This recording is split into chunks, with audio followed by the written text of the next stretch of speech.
Un aviso antes de empezar.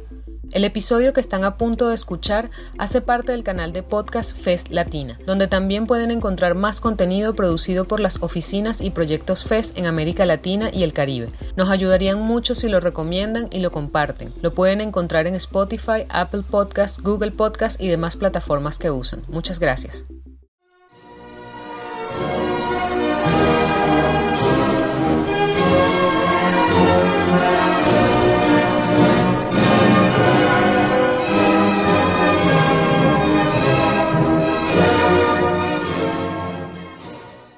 Herr Präsident, ich danke Ihnen von ganzem Herzen für die freundlichen Worte, die Sie an mich gerichtet haben. Aus Ihrem Vertrauen bin ich an die erste Stelle im Deutschen Reich gestellt worden.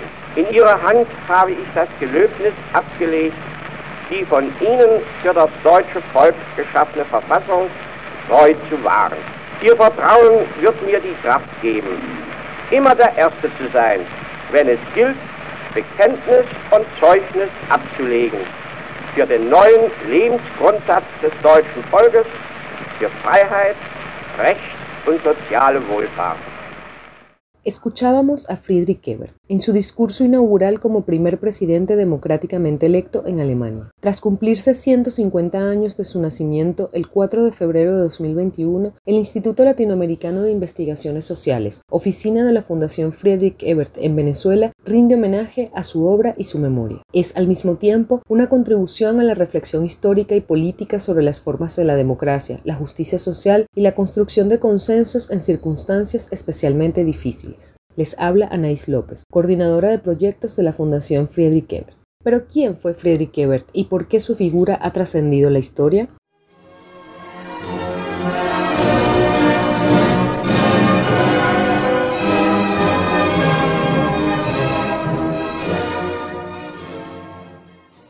El 11 de febrero de 1919, Friedrich Ebert, presidente del Partido Socialdemócrata Alemán, es electo como el primer jefe de Estado de la Primera República Democrática en Alemania, la República de Weimar.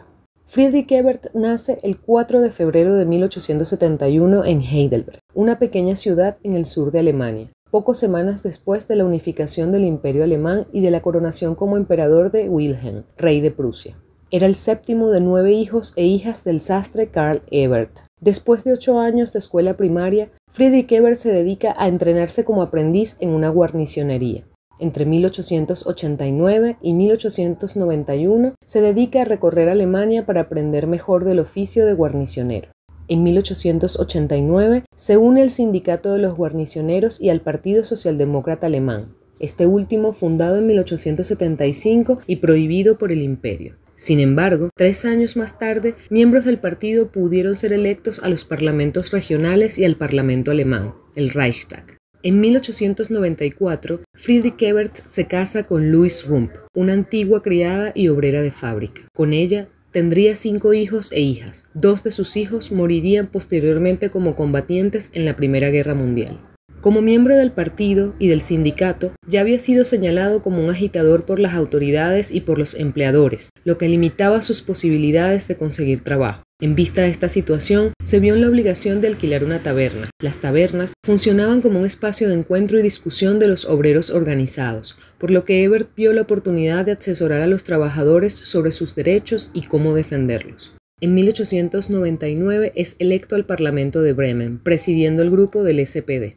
En diciembre de 1904 se muda con su familia a Berlín para trabajar como secretario de la junta directiva del partido. En 1912 es electo diputado al Reichstag y un año después presidente del SPD. 110 de los 397 diputados de este Reichstag eran del Partido Socialdemócrata, convirtiéndose así en el bloque parlamentario más grande. El 9 de noviembre de 1918 abdica el emperador alemán. Alemania es declarada república y Friedrich Ebert su jefe de gobierno. El 11 de noviembre de 1918, un armisticio con los países enemigos fue firmado por representantes de la nueva democracia alemana. Aunque su gobierno tuvo que lidiar con circunstancias históricas particularmente difíciles, en la República de Weimar, bajo su dirección, se realizaron muchas de las demandas relacionadas con estos temas. primero en la nueva Constitución y luego en las leyes sobre la seguridad en el trabajo, la representación de obreras y obreros y la cogestión en las empresas, la reducción de la semana laboral, los subsidios por desempleo y el sustento de millones de víctimas de la guerra y sus familias, así como cambios en el seguro de enfermedad. La Fundación Friedrich Ebert se funda pocos días después de su muerte, el 2 de marzo de 1925.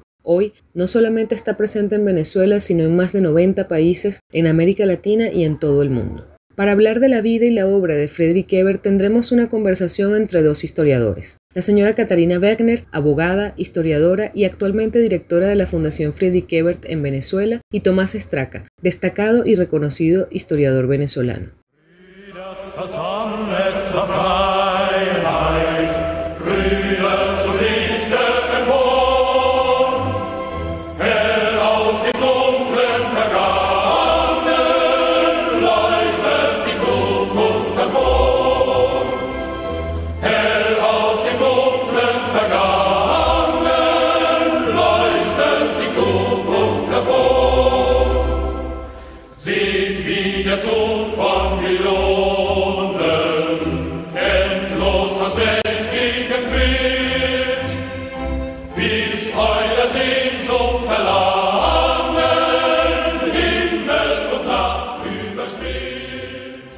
Catarina, ¿qué acabamos de escuchar? Eso es una canción muy antigua, de los años 20, al mismo tiempo muy importante para el Partido Socialdemócrata Alemán, todavía hoy, porque todavía se canta y normalmente se canta en los congresos del partido que pasan cada 3 años y al final todos los delegados reunidos se levantan y cantan la primera estrofa de esta canción. Como directora de la FES en Venezuela, de la Fundación Friedrich Ebert, ¿cuál es la relevancia histórica que para ti tiene su figura y por qué? Bueno, aquí hablo un poco como historiadora y miembro del Partido Socialdemócrata. Tengo bastante admiración para Friedrich Ebert por 2 razones. Una es que es un hombre de un origen modesto e hizo un ascenso social sin precedente. Terminó como presidente de la primera república demócrata en el suelo alemán. Y eso es un mensaje muy importante para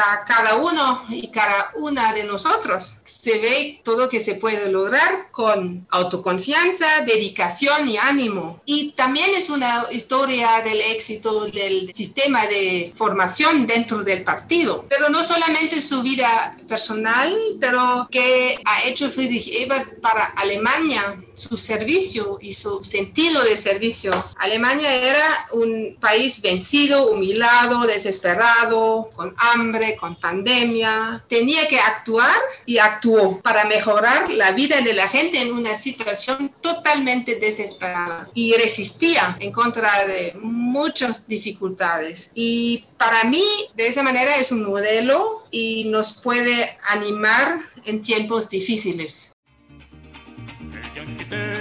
Que tú te levantes, América Latina obrera, no sé por qué no lo haces. El yanqui teme a la revolución, el yanqui teme grito, yanqui gojón, yanqui gojón.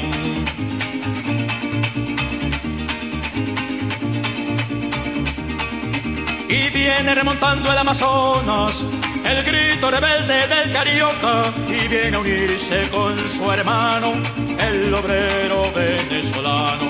América Latina obrera, América Latina obrera, América Latina.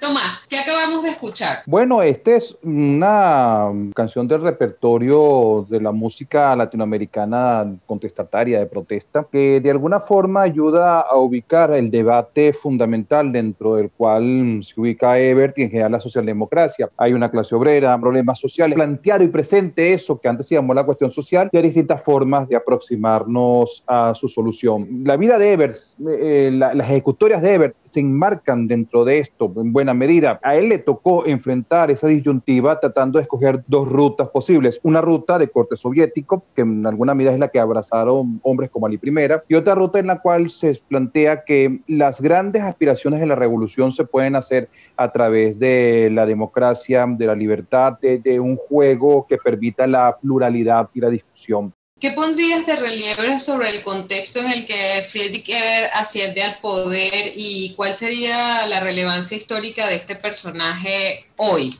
A 150 años de su nacimiento, Ebert está más vigente que nunca.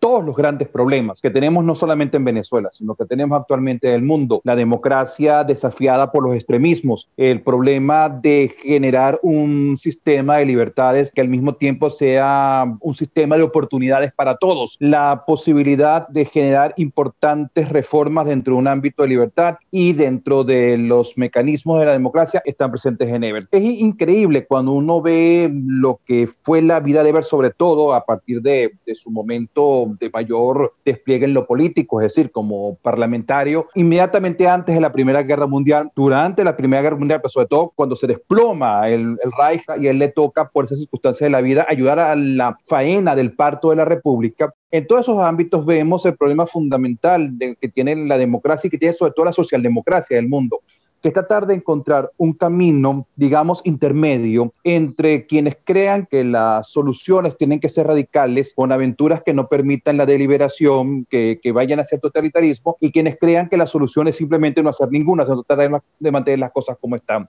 Ebert busca un punto medio, él busca un punto de paz, de libertad, de igualdad y de democracia en un momento en el mundo en el que las tensiones iban en otra dirección. Eso es un aporte muy, muy significativo y lo convierte en una referencia, sobre todo una referencia moral. Gracias. Caterina, Tomás ha hablado de la vocación de Ebert por encontrar puntos intermedios entre los extremismos. Sin embargo, hay temas en los que parece que definitivamente no lo logró y que tuvieron un peso importante al final en las debilidades y el fracaso incluso de la Primera República. Uno de estos temas tiene que ver con el pacto o la relación con los militares del imperio que estaba cayendo, pero también de la república que estaban haciendo. ¿Qué piensas tú sobre por qué no fue posible construir este camino intermedio con los militares?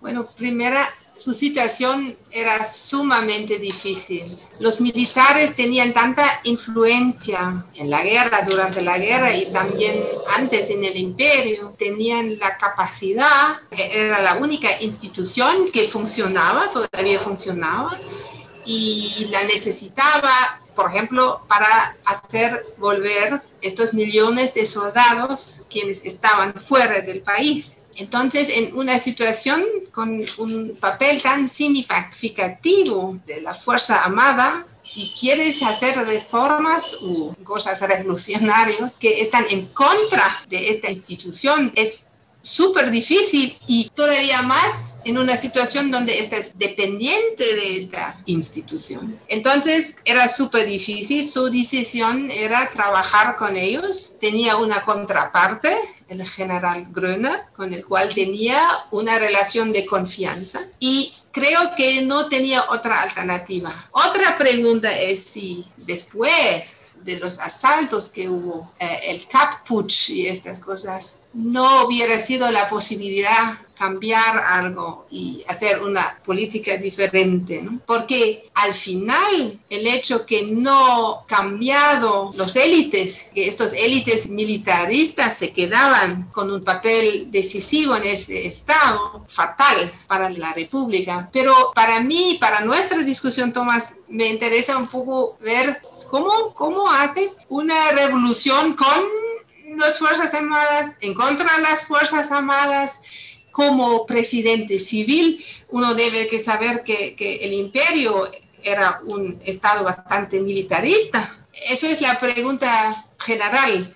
Es interesante lo que ha planteado Catarina, porque ella ha dicho que el imperio era un imperio militarista. En Venezuela, por ejemplo, la República Civil ha sido más bien una excepción, ¿no? Parece que los procesos de independencia y la relación de los militares con el poder es mucho más fuerte y está más consolidada que el ejercicio de las repúblicas civiles, ¿no? En ese contexto, la pregunta sería, primero, en el caso de Ebert, si podía ser de otra manera, como acaba de plantear Catarina, si se había habría la posibilidad de construir otros equilibrios. Y luego, ¿cuál es ese papel que tienen las Fuerzas Armadas, ¿no?, en estos procesos históricos? ¿Cómo evaluar políticamente los resultados de esos equilibrios que tanto en la República de Weimar como en la propia tradición venezolana pareciera que terminan imponiéndose de alguna manera, ¿no?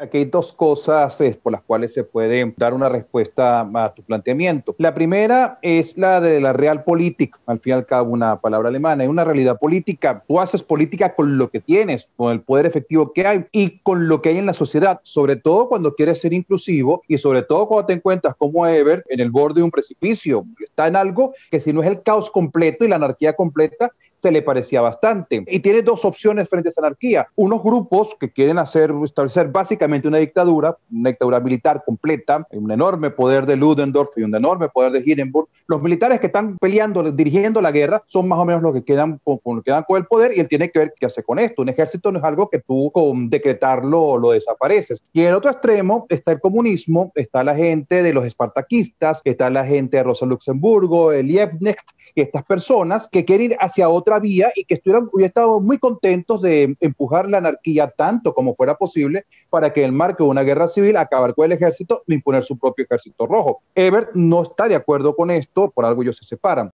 Tienes que buscar un punto intermedio, tienes que ver cómo sobrevives y yo me parece absolutamente razonable desde la perspectiva de Ebert haber hecho el acuerdo con Grenau. ¿Qué podía haber hecho? Si él después de esto exacto, del Kapp-Putsch y los otros levantamientos, no logró revertir esto, bueno, yo no soy experto en la República de Weimar, pero yo creo que no podía darle la espalda a quienes en última instancia le habían ayudado a mantener la estabilidad para encauzar las cosas democráticamente, para hacer el conjunto de reformas, que al fin y al cabo es una revolución. Tú a través de un conjunto de reformas puedes cambiar tanto que en última instancia estás haciendo una revolución, que es de lo que está hablando el Partido Socialdemócrata. La otra respuesta es en lo que esto puede tener de parecido con Venezuela con el poder militar.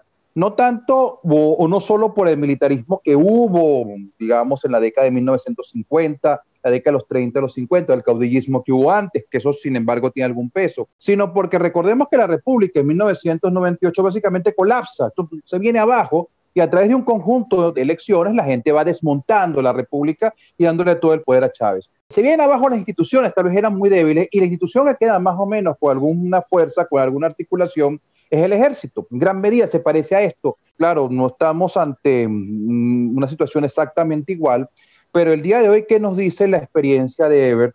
¿Qué nos dice la experiencia alemana? ¿Y qué nos dice la experiencia venezolana? Que es cualquier propuesta de generar algún tipo de transformación, de avance hacia un orden político venezolano que tenga algún otro tinte pasa por entender que, primero no está colapsado el orden político, y en segundo lugar, que hay unos actores que están ahí presentes y que no se pueden desaparecer como soñarían unos con simplemente chistar los dedos. De alguna forma, más temprano que tarde, algún tipo de puente, con todos o con algunos, tendrá que ocurrir. Una solución que destrabe algunas cosas en Venezuela.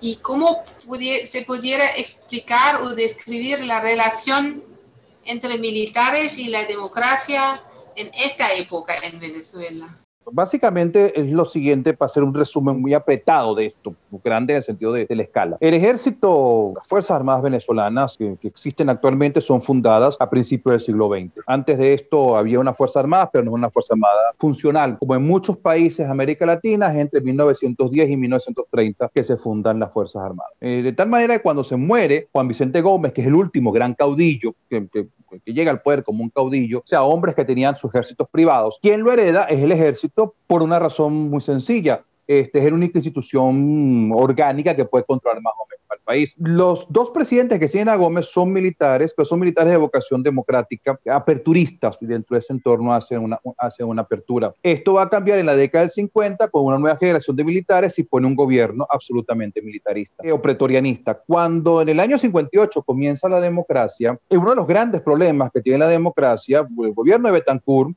me recuerda mucho al gobierno que tiene Ebert inicialmente, o alzamientos de izquierda o alzamientos de derecha, exactamente lo mismo. En medio de este contexto, sobre todo los alzamientos de comunistas, la guerrilla comunista, le permite a la democracia hacer una especie de pacto con los militares para enfrentar a la guerrilla en alguna medida. Y esto va a generar una especie de alianza que se mantuvo en términos generales por 30 o 40 años. Es decir, hay una supervisión civil-suelo-militar que no es tan profunda como uno pudiera haber esperado, pero más o menos existía. Y al ejército se le permite una gran autonomía para resolver algunas cosas asociadas a lo de la defensa. Y hay más o menos ese equilibrio que es el que se rompe en la década del 90 cuando el sistema se viene completamente abajo y los militares tienen una mejor posición para quedar compactados y acceder al poder o no voy a decir que acceder directamente al poder porque eso no sería correcto decirlo, pero participar en el nuevo sistema que se crea a partir del año 99 de una forma bastante más ventajosa, mientras hay otros factores que simplemente desaparecen. Tomás acaba de decir que un conjunto de reformas al final es lo que conduce a una revolución, y Catarina acaba de escribir un artículo donde termina con una cita que dice algo así como que es mucho más difícil hacer una revolución aburrida que una revolución interesante, ¿no? Pero al final la revolución interesante, si se propone perseverar con los cambios en el tiempo, pues es la que termina sentando las bases sólidas, ¿no? En ese contexto, este debate de las políticas de reforma frente a las políticas de revolución, haciendo un balance histórico, la pregunta es para ambos, ¿no? Al final, ¿puede reivindicarse completamente la política de reformas en la política, o sea, sin tener que estar desde un lado en el que se combaten las injusticias, en el que se defienden los derechos de los trabajadores, donde hay un cuestionamiento abierto a la desigualdad con la que funciona el capitalismo como sistema global, pero sin querer destruirlo todo? Ustedes, la pregunta es para ambos, ¿no? Al final la política de reformas ha demostrado su fortaleza en el tiempo frente a las políticas de la revolución. Catarina. Me parece que necesitamos ambos elementos. Tienes que pensar en revoluciones. Y muchas direcciones lo que hicieron en la Primera República de Weimar, representado por Ebert, hicieron cosas muy revolucionarias. Y cambiaron mucho, que nosotros traímos después nuestro segundo intento después de la Segunda Guerra Mundial. Para cambiar cosas necesitas ideas revolucionarias. Tomás. Yo tengo la percepción de que las reformas son revolucionarias en muchos casos en sí mismas. Realmente quienes pusieron una diferencia entre una reforma y la revolución como que si fueran cosas antitéticas fueron los enemigos de Ebert, que dice, señores, esto es reformismo, como que ese reformismo fuera una tontería, como que ese reformismo no pudiera transformar la sociedad. Uno ve la casa en la que nació Ebert allá en Heidelberg, y él nació en 1871, y uno ve el Humboldt Forum, lo que era el viejo Berliner Schloss, ¿no? El Palacio de Berlín. Y nadie se hubiera podido imaginar en 1871 que un niño nacido en esa casa era el que iba a suceder el poder a los emperadores que estaban viviendo en aquel palacio en Berlín. Si eso no es un cambio importante en términos democráticos, en términos de decirle al mundo que alguien puede, que todos si tienen el talento y el empeño suficiente pueden llegar a donde quisieran, si eso no es revolucionario, yo no sé qué puede hacerlo. Es decir, un conjunto de reformas son en sí mismas revolucionarias. Puede parecer una tontería una reforma como dar el voto a la mujer, una cosa pequeña, pero hay que ver lo que eso significó en 1920, o yo no sé cuándo dieron el voto a las mujeres en Alemania, pero hay que ver lo que eso significó en la década de los 30. Y es una reforma dentro de una constitución, que generalmente fueron dentro de constituciones de espíritu liberal. Y a la larga, si uno ve en la historia, si uno trata de ver los resultados, si uno ve aquello que se consiguió con lo que llama Tony Judt el consenso socialdemócrata en Europa, que es cuando se puede hacer realmente lo que Ebert y los de la República de Weimar quisieron hacer en los 20. Bueno, no pudieron por mil cosas, pero a partir de la década de los 40, los 50 pudieron hacerlo. Cuando uno ve lo que resultó Escandinavia y uno lo compara con los que hicieron revolución, como lo hubiera querido Rosa Luxemburgo o como lo hubiera querido Lenin, yo creo que por goleada ganan en sus resultados y en sus transformaciones en la sociedad aquellos que se fueron por la vía reformista, entre comillas, como la que estamos ahorita rememorando. ¿Qué se puede tirar de este ejemplo de Alemania para Venezuela? En Venezuela tenemos un antecedente. Nosotros ya tuvimos un esfuerzo socialdemócrata desde la década de los 40, en la cual se transformó la sociedad en grados muy importantes a través de un conjunto de reformas que Betancourt, por ejemplo, llamaba revoluciones. Betancourt, León y ellos nunca se consideraron a sí mismos como algo distinto a una revolución. Ellos decían, esta es la revolución democrática. En última instancia, es una frase que viene del marxismo, que es de donde ellos arrancaron en un primer momento, después se separaron del comunismo, pero, o sea, ellos nunca estuvieron, pero se divorciaron completamente. Te dice, bueno, señores, es que la expansión de la salud pública, la expansión de la educación pública, darle el voto universal a la gente, sindicalizar a los obreros, porque son las cosas que ellos hicieron, esto, en última instancia, esto es una revolución. Y se hicieron grandes avances. Y después el ensayo colapsó, llegó un momento de grandes crisis, como lo llegó Weimar. Eso ocurre. Bueno, el día de hoy en Venezuela estamos en una situación muy particular en el 2021. Habría que ver bien dónde estamos, no tengo todavía el mapa completo. Pero el día de hoy que en Venezuela se ha vuelto a plantear la discusión sobre tratar de hacer un gran salto adelante, un salto de garrocha y transformar la sociedad de un solo golpe a través de una revolución con ese espíritu de que todos los días tomamos la Bastilla, y viviendo los resultados que estamos viviendo en la crisis venezolana, la experiencia de lo que se logró en los países a través del consenso socialdemócrata, para emplear la palabra de Tony Jott, puede ser una referencia muy importante sobre cómo nosotros poder construir en una sociedad democrática en libertad, garantizando la mayor igualdad posible. ¿Se puede comparar o, bueno, decir un poco que hay bastantes paralelos entre Betancourt y Friedrich Ebert, o eso es exagerado? No, hay muchos, se parecen mucho, hasta incluso primero yo veo los dos gobiernos que tienen que enfrentarse a cosas muy parecidas, pasa que en un contexto y sociedades distintas, es decir, es similar lo que es similar y es distinto lo que es distinto, eso parece una verdad de perogrullo, pero una cosa hay que subrayar.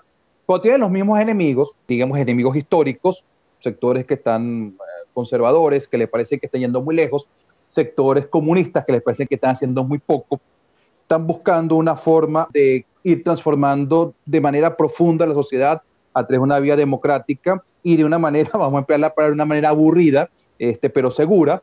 Se parecen bastante en términos de pensamiento. Yo no sé qué tanta influencia pudo haber tenido Kautsky o pudo haber tenido Ebert en Betancourt. No he encontrado que él haya hablado demasiado de esto. Sin embargo, con toda seguridad que al final hayan tenido contactos con la socialdemocracia y con la Internacional Socialista, eso habla algo de que fue relativamente fácil hacer una identidad. Gracias, Tomás. Bueno, ambos han planteado varias cosas, lo que me llevaría como a la siguiente gran cuestión que me parece importante rescatar de la historia, la trayectoria y la vida política de Ebert, que tiene que ver precisamente con la política social. Tú has dicho que un conjunto de reformas que le garanticen una dignidad mínima a la vida de la gente, salud, educación, derechos civiles, sienta las bases para transformaciones profundas de las sociedades, ¿no? Ponías el ejemplo del voto de la mujer, pero si uno revisa, digamos, las políticas que se plantearon en Alemania en aquel tiempo, pareciera que el centro del planteamiento es que mientras más condiciones de desarrollo personal, individual tuviesen las personas, más democrática puede ser la sociedad, ¿no? Y eso es un valor que, bueno, que sigue estando presente hoy, y la pregunta en concreto sería si ustedes creen que hoy ese es un valor que está en riesgo, es decir, hablar de la política social como ponerla en el centro de los programas de los políticos en este momento tiene vigencia, sigue siendo una parte fundamental de la democracia, ese concepto de democracia social, ¿no? Es decir, que no puede haber democracia sin unas condiciones mínimas de vida para la gente. Una pequeña reflexión sobre eso, pensando en lo que significaba en ese momento, ¿no? Como disputarle al bolchevismo en plena acción la posibilidad de mejorar la calidad de vida de los trabajadores, pero sin imponerles, digamos, un Estado obrero o la dictadura del proletariado, la complejidad histórica que eso significó en ese momento y lo que perdura hasta hoy de eso, ¿no? Tomás. Sin duda hay que hablar de esto porque la crisis que hay en la democracia del mundo, en el mundo estamos ahorita con la democracia, no solamente teniendo grandes desafíos, sino retrocediendo en muchas partes. Inclusive algunos hablan de que estamos en un proceso de autocratización. En lugares que se consideraban democráticos comenzaron a echar para atrás según algunos índices que he leído y que he revisado. Y una de las razones por las cuales los pueblos se dejan seducir por los líderes autoritarios, por esta suerte de nuevos líderes que hay más o menos autocráticos, que en Europa los hay, en algunos países, inclusive en Europa Central, han aparecido, por lo que llaman la derecha populista, o que en el caso venezolano llevó a que la gente se fijara en Hugo Chávez. Una de las razones son precisamente que estamos en situación mundial en la cual las clases medias están cada vez más empobrecidas. los hijos no pueden vivir a los mismos estándares de vida de sus padres en muchos países. Claro, no en todas partes la cosa es tan dramática como Venezuela, pero no hay que llegar a Venezuela para que la cosa sea dramática o esté suficientemente mal. Y yo creo que el principal peligro de la democracia del mundo está allí, que fue el peligro que tuvo en la década de los 30, que la gente al final veía que las democracias eran incapaces de resolver sus asuntos y decía, bueno, ¿para qué vamos a deliberar? ¿Para qué vamos a ir a elecciones si yo puedo elegir aquí un hombre que me va a resolver todo de arriba? O podemos tomar el poder y le vamos a dar todo un partido que lo vaya a resolver.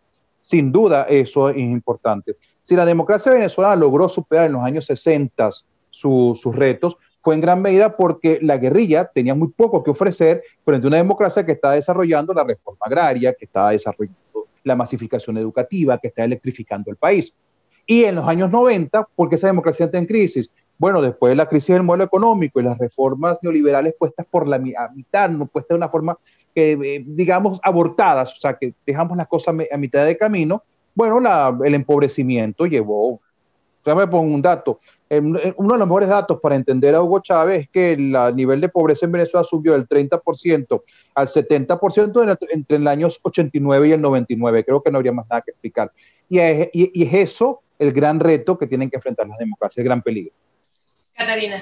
Entonces, bueno, estamos en situación de pandemia, de las consecuencias de la pandemia, y son consecuencias económicas, pero también sociales. Ya se ve, creo que solamente van a sobrevivir de una manera buena estados con un sistema social fuerte. No podemos reganar la vida de mucha gente, la vida normal. Y además es otra cosa, y me parece que los socialdemócratas, nuestros especialistas, pueden concentrarse un poco más en este tiempo, que una política social tiene consecuencias positivas para la economía, para la estabilidad de una economía. Es un tema que yo he tratado mucho durante mi tiempo en Bruselas con la Unión Europea, diciendo, ustedes tienen que hacer reformas sociales para todos los países. Bueno, eso es otro punto que no vamos a tratar mucho aquí, pero yo quisiera volver un poco con la situación a Venezuela.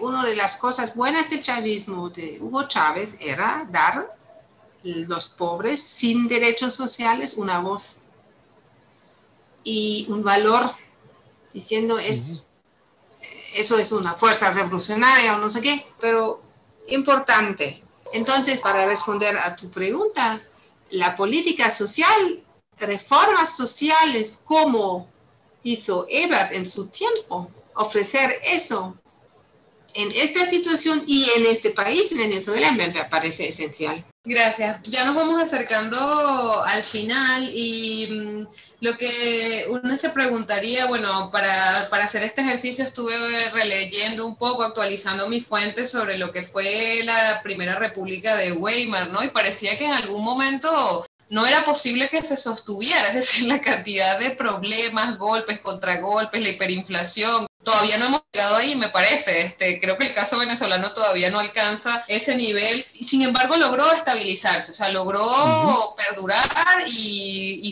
resistir, digamos, todos estos, no solamente intentos de desestabilización de la extrema izquierda o la extrema derecha, sino que de alguna manera sentó las bases, ¿no? de lo que hoy no solo la socialdemocracia, sino el Estado alemán hoy reivindica y es parte de su trama constitucional y legal. Más allá de esa introducción, lo que yo quisiera saber desde la perspectiva de ustedes como historiadores y también de alguna manera analistas políticos de la historia, es cuáles son esas grandes lecciones que deja la Primera República de Weimar y sobre todo el papel de Ebert, pero muy importante también cómo se conjuran luego las amenazas que esa estabilización no pudo sostener al cabo de una década, ¿no? Es decir, se sentaron las bases de la República, pero bueno, ya hablamos un poco del contexto económico, pero quiero referirme a eso un poco para hablar de los riesgos también, ¿no? Es decir, que a pesar de que logró estabilizarse y superar estos ataques de múltiples lados, pues finalmente también terminó de alguna manera colapsando. Una pequeña reflexión sobre ese momento para ustedes, en concreto sería cuáles son las lecciones que trascienden, que son vigentes y que vale la pena mantener en el debate hoy, no solo por el cumpleaños de Ebert, sino también por lo que tú decías, por el estado de amenaza en el que está la democracia, las lecciones que esa república y ese ejercicio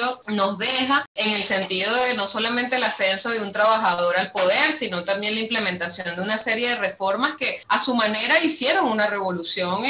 Se superó un imperio y se construyó un Estado, se sentaron las bases de un Estado que sobrevive hasta hoy. ¿Qué piensas tú, Tomás?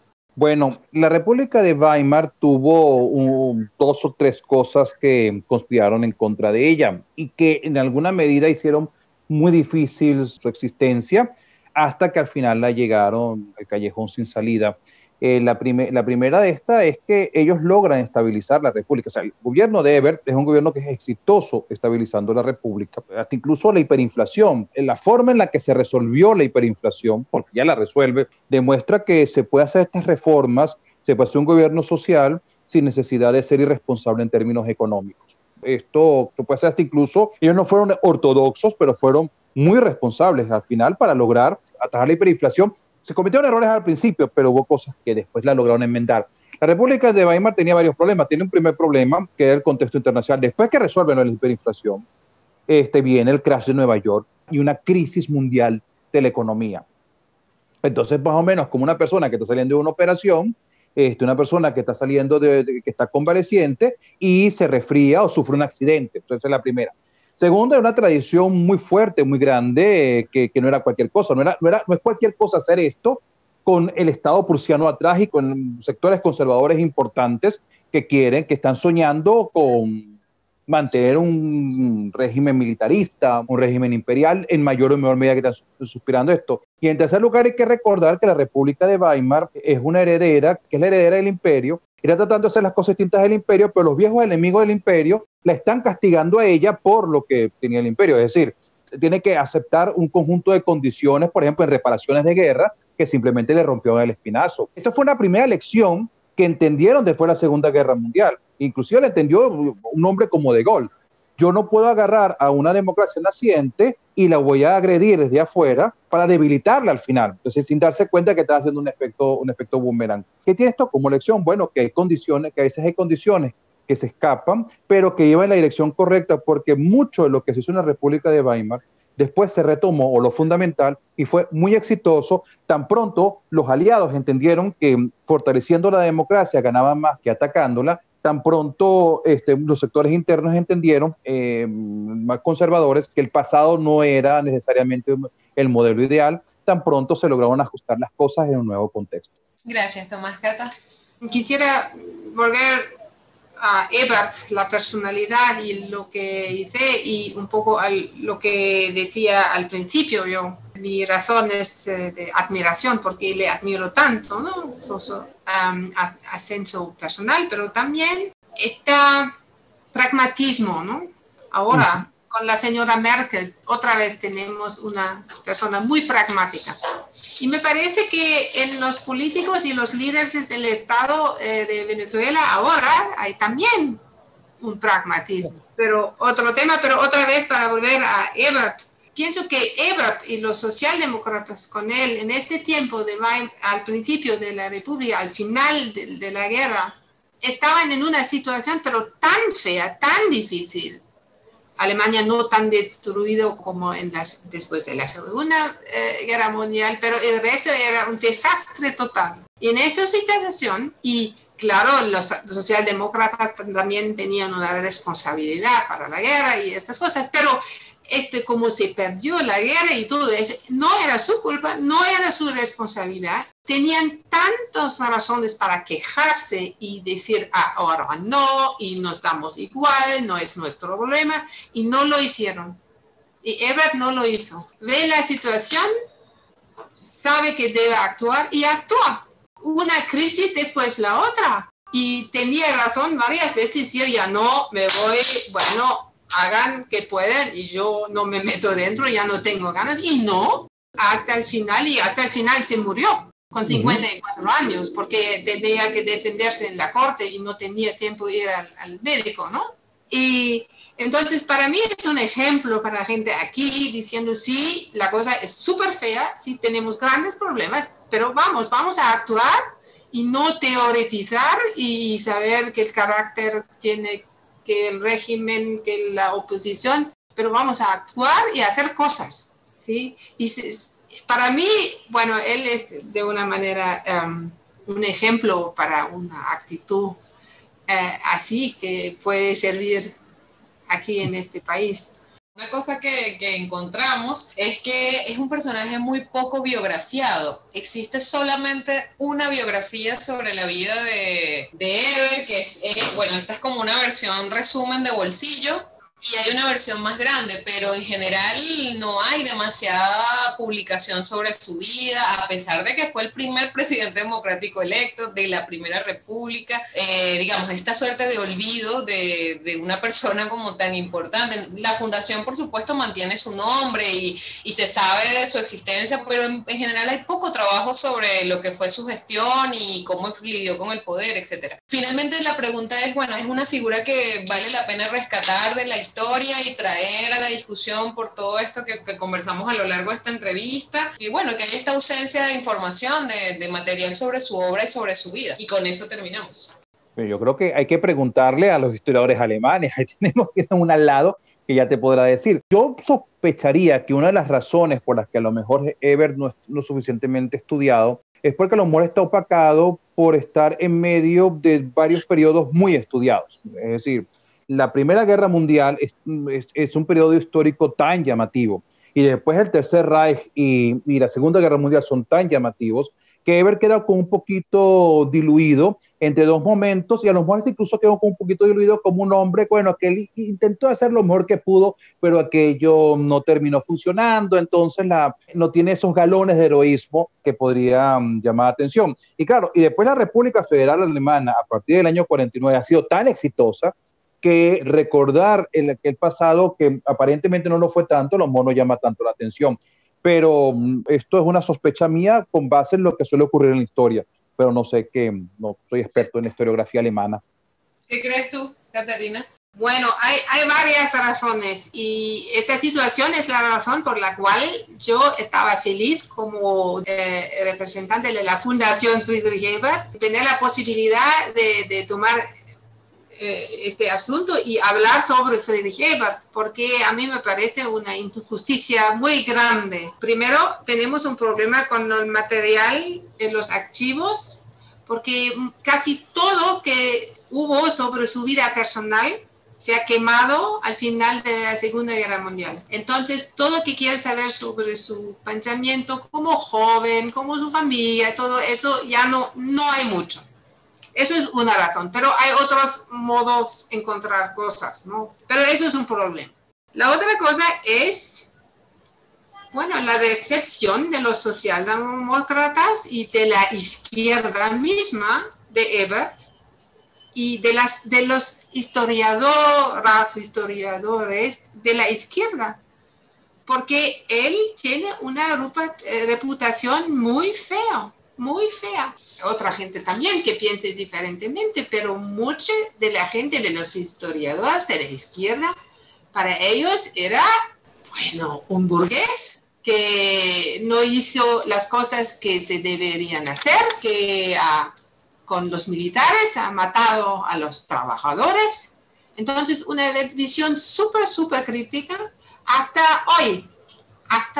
Entonces, no era un tipo atractivo para escribir y describir su vida, investigar. Bueno, tenían una opinión bastante elaborada, crítica. Los defensores de Ebert, especialmente en los años 50, eran los conservadores, porque era la persona que había defendido la patria en contra del comunismo. Entonces, las elogias vienen de esta gente, y los propios socialdemócratas, excepción la Fundación, muy crítico, la izquierda no le ha gustado mucho. Y eso es la razón, y me parece muy injusto por él como persona, pero también con él como primero presidente de la Primera República Demócrata en Alemania, y eso debe ser diferentemente, pero para mí es una vergüenza. Tuvimos más paralelos, más cosas que se pueden comparar para comprender más, no solamente la historia alemana, sino las cosas que se pasan en Venezuela. Tú mencionaste la hiperinflación, ¿no? Hiperinflación. ¿Qué tenemos aquí ahora? Bueno, es difícil los paralelos en la historia, pero es interesante y es algo que te hace pensar y vale la pena saber más sobre la historia de Venezuela, Betancourt, las reformas, las revoluciones dentro de Venezuela, para saber y para desarrollar ideas y visiones revolucionarias, cómo se puede cambiar la situación fea donde está Venezuela ahora. Bueno, muchísimas gracias a ambos. Arriba los pobres del mundo, de pie los esclavos sin pan, y gritemos todos unidos, ¡viva la Internacional! Muchas gracias por llegar hasta el final. Si les gustó, nos ayudaría que lo compartan. Recuerden que este episodio hace parte del canal de podcast FES Latina, donde también pueden encontrar más contenido producido por las oficinas y proyectos FES en América Latina y el Caribe. Nos pueden encontrar en Spotify, Apple Podcasts, Google Podcasts y demás plataformas que usen. Les esperamos en un próximo episodio.